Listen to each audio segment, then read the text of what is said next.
श्री स्वामी समर्थ मित्रांनो, आपल्या स्वामी सेवा या चॅनलवरती तुमचे मनापासून स्वागत आहे। चला आता आज आहे आपला 6वा अध्याय, चालू करूया। 6वा अध्याय आहे मित्रांनो, गोकर्ण महाबळेश्वराची कथा। मी आजपर्यंत फक्त अध्यायांमध्ये वाचलेला आहे, अर्थ मी वाचलेला नव्हता, त्याच्यामुळे आज मला पण तुमच्यामुळे डिटेलमध्ये वाचायला भेटणार आणि अर्थ पण समजून घ्यायला भेटणार। श्री गणेशाय नमः।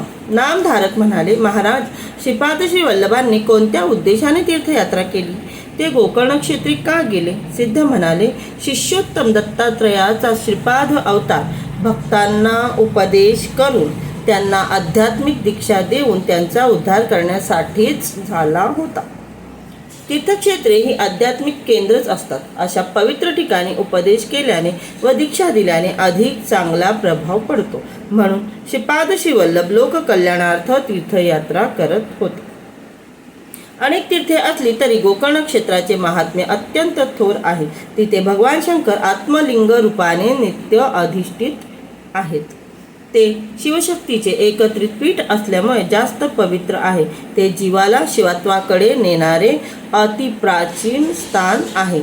तेथील शिवलिंग महाबळेश्वर नावाने प्रख्यात असून गणपतींनी स्वहस्ते त्यांची प्रतिष्ठापना केली आहे। ती कथा अशी आहे पुढील प्रमाणे।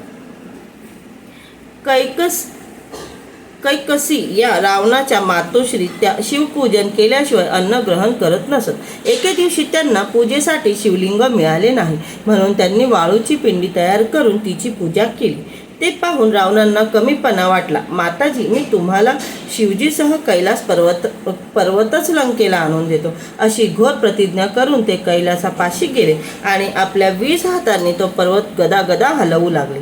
त्या हादऱ्यांनी त्रिभुवन डगमगले। पार्वती भयभीत झाल्या तेव्हा शिवजींनी डाव्या हाताने शिखरावर दाब दिला, त्यामुळे रावण त्या पर्वताखाली दडपले गेले। त्यांनी आतुरतेने शंकराची प्रार्थना केली। ते शिवभक्त असल्याने भोळ्या शिवप्रभूंना त्यांची दया आली। त्यांनी डाव्या हाताचा दाब काढून घेताच दशाननाची सुटका झाली। तेव्हा जीवदान मिळालेल्या रावणाने अत्यंतिक समर्पित भावनेने आपले मस्तक छेदले। आपल्या आतड्यांची दोरी वळली, ती त्या मस्तकाला जोडून एक तंतुवाद्य तयार केले आणि त्यांच्या साथीने 36 रागिण्यांमध्ये सुस्वर गायन केले। त्याचा भक्तिभाव पाहून प्रसन्न झालेल्या शिवजींनी त्यांना वर मागण्यास सांगितले। त्यांनी मातोश्रीसाठी कैलास पर्वत मागितला। तेव्हा ते म्हणाले, माझ्या पूजेसाठी मी तुम्हाला माझे आत्मलिंग देतो, ते माझा प्राण आहे। त्यांनी त्यांना स्वतःचे आत्मलिंग दिले व म्हणाले, हेच लंकेत घेऊन जा, याची 3 वर्षे पूजा करा, त्यामुळे तुम्ही ईश्वर स्वरूप व्हाल। मात्र मार्गाने जाता हे दिव्य लिंग कुठेही भूमीवर ठेवू नका। शिवजींचे आत्मलिंग प्राप्त झाले म्हणून रावणाला खूपच आनंद झाला होता। त्यांना वंदन करून ते लंकेच्या दिशेस निघाले। ही वार्ता नारदाने इंद्रांना सांगताच ते भयभीत झाले। मग नारद, ब्रह्मदेव, इंद्रादी सुरगणांनी विष्णूंची भेट घेतली व म्हणाले, श्रीहरी, शिवजींचे आत्मलिंग मिळाल्यामुळे रावण अजरामर होण्याचा धोका निर्माण झाला आहे। आता तुम्हीच काहीतरी उपाय करा, नाहीतर सृष्टीचा नाश अटळ आहे। आजच्या व्हिडिओत इतकंच। पुढचा जो अध्याय आहे आपण पुढच्या व्हिडिओत करू। श्री स्वामी समर्थ।